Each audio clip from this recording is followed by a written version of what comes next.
Hi, my name is Pranita Jain. I'm the Artistic Director of Kalapriya Center for Indian Performing Arts in Chicago.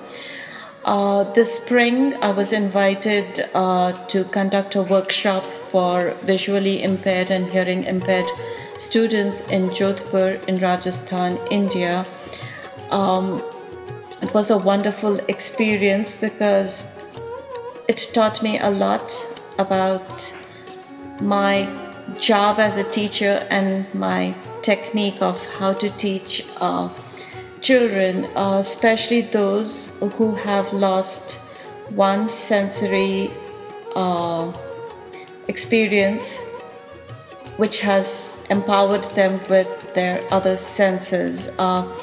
So when I was working with the students who are visually impaired, I had to be mindful of my own sensory responses to sound when working with these students. I had to develop a heightened awareness of my own physical reaction to sound and then translate it into words to give directions to the students.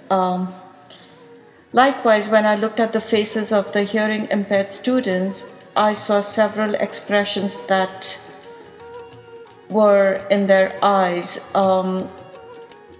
They were so aware of their internal and external space that it made me think of how to use visual cues to teach them. They are not raised with an American Sign Language or an International Sign Language.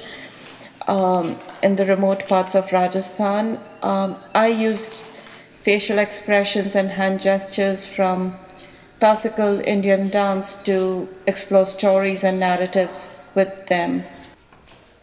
Through dance and music and art, I could see that these children can empower themselves. It strengthens their spirit, and the beauty of their heart, body, and mind comes out in their reaction to sound, as in the case of the visually impaired.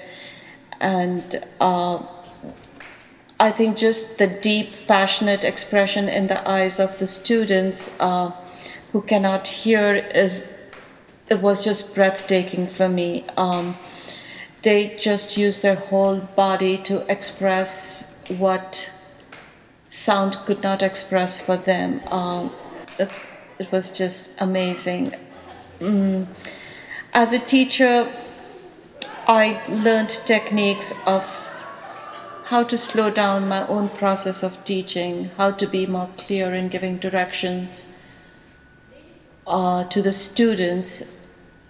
And yes, it was one of the most awe moments of my life in working with dance and music with these students in Jodhpur.